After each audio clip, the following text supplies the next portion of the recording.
The events that are going to be happening next month are announced, and they're looking really, really good. Well, some of them are.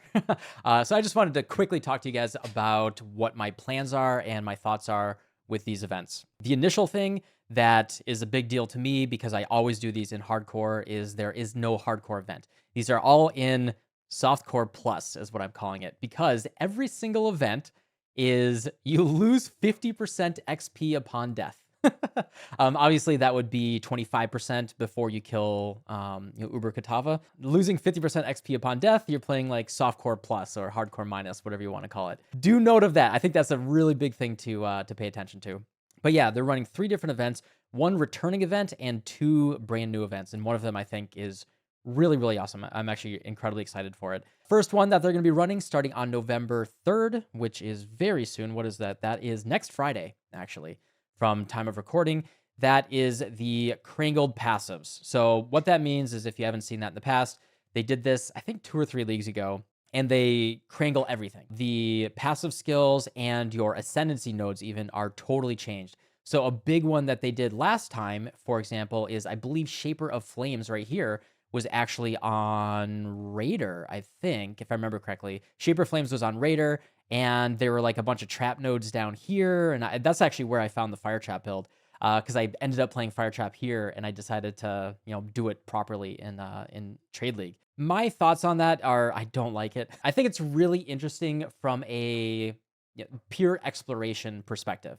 So that first 2 days can be really fun when people are like, oh my God, did you see that Trickster has X, Y, and Z all together? That's so broken. And a lot of people are kind of in different chats on Twitch and we're sharing stuff. There will inevitably be a Google Doc that gets shared around with all the different stuff. People are doing all that exploring. The problem with the Kringle passives for me is that it falls off really bad in the fun category. And so the problem with Crangled is everything is shrouded. You actually don't see what the nodes are until you get over to it, and I think you can see one away. So when you're next to something, you can see if it's something you want to take. So there's this whole exploration period where people are going to be clicking around and trying to like find stuff out. And then basically your first 1, maybe even 2 characters are just exploration. Then you delete those characters and you make new ones. Then you have a little bit of a plan. You're just not going to, on League Start, you're not going to have enough regret orbs or anything like that to get real momentum there and like put together a build with a plan. And so you're just going to delete your first character and make a new one after some exploration's been done. I found that really painful. It's really interesting conceptually, but for me, I would really like it if maybe you could see a little bit more. Maybe they gave you 1 or even 2 regrets every time you leveled up like past 70. So you had a lot more flexibility to experiment. I dropped off of this one pretty quickly. I think I only played for maybe 2-3 days and then I stopped. So I'm probably not even going to play this one, to be perfectly honest. I think I'm going to skip this one. I'm going to skip ahead right now. I'm going to go to November 17th, just 3 Fridays in a row. And let's see the duration. What is the duration of these? So they go for exactly a week. So when one ends, the next one starts. Yeah, it's 5 p.m. to 5 p.m. And then the next one starts right after that. So it's just 3 weeks in a row. There's no overlapping like they've done in the past, anything like that. Just bang, bang, bang. Which I think that makes it easier for people. Like what sucked before is they would do 10-day ones staggered by 7 days. So if you were winning the previous one, you would have 3 days where you're doing that one and you couldn't play the next one. And that always, then you're behind on the next one. So, this, I think that is a nice change. Also, the other thing to note about Crangled is it's based on Ancestor League, and characters and items will migrate into Ancestor League afterwards. And we'll talk about this one in a second. So let's skip a week and go to Shifting Stones. So this is the last one that they're running from the 17th to the 24th. This is kind of like Mayhem is the way that I'm thinking about it. So what they're doing is combining, assuming you have like a Winged Scarab or something like that, with one of the keystones that enables that exact league mechanic. So Speaker of the Dead, for example, is the one where, you can get possessed. That's for the ghosting. And then they'll put 10 tormented spirits in that zone. And every zone will have a mod that changes every 15 minutes. So you can find the zone that you want to farm or the map that you want to farm. I assume it's still locked in by map. So, Beach is going to run Beyond with Endless Tide for 15 minutes, and then it's going to change. So you can try to run that one zone as often as possible, trying to farm that one specific thing. I think this will be fun, but it's a whole week of doing this one thing, farming the specific content that you're going for, but it's still just a regular, fresh league, fresh character, and still pretty close to default, right?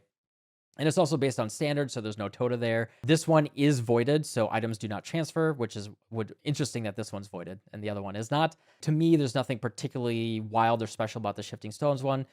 It's like a baby mayhem. I think it'll be fun for some people, but I'll probably skip this one as well. I just got too much other stuff that I want to work on for like league start guides and stuff. Now, the one that I am going to play, and I really, I think this one's going to be pretty awesome. Blast from the Past.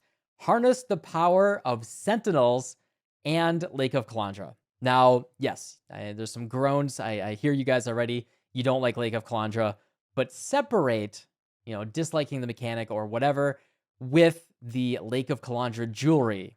And remember, they even say it right here. And remember the power of Sentinels giving us Recombinators.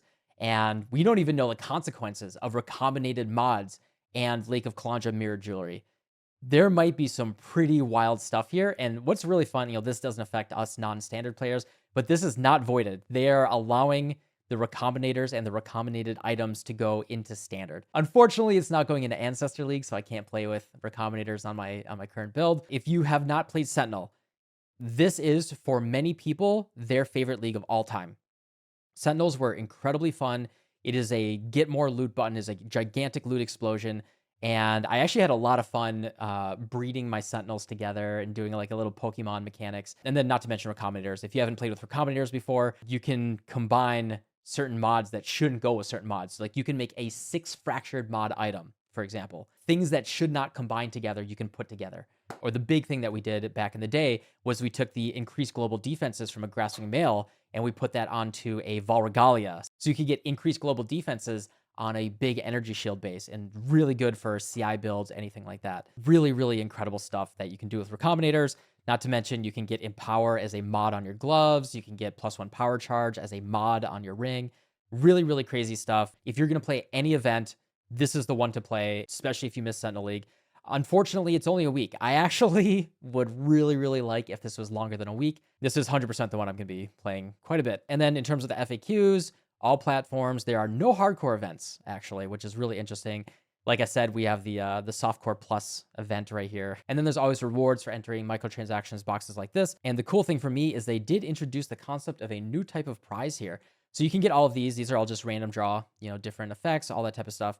But they are actually adding top players, regardless of ascendancy, will get exclusive hideout statues. The top 10 players will get a statue. I don't know what it is, but I think that that's really cool. I would like based on ascendancy because that gives way more prizes out for more people. That makes it a lot more interesting for me competitive wise, because the top 10 people are just going to grind really, really hard. But, there's a chance if I'm doing well enough, maybe I'll go for one of these. Probably not though, because 10 is not very much. It takes a lot of time. It's going to be, the first 10 people hit level 100 in a week, which is very, very intense. I just wanted to really, really quickly talk to you guys about these events. I think they're really, really exciting, and I think they did a good job. Don't really care about Crangled. I'm probably going to skip the Shifting Stones because I just don't have too much time to play that, ironically. I really want to start prepping for League Start and all that type of stuff. I also want to be preparing for Thanksgiving and doing all that. However, Sentinel and Lake of Kalandra, I think is going to be really, really sick. Yeah, I just can't encourage you enough to give it a shot if you're curious, because they're really, really fun. Anyway, quick video for you guys. Hope you're having a great October, and yeah, just a few days until Halloween. So if you do anything for Halloween, I hope you have a good time. Stay safe, and I'll see y'all soon. Goodbye.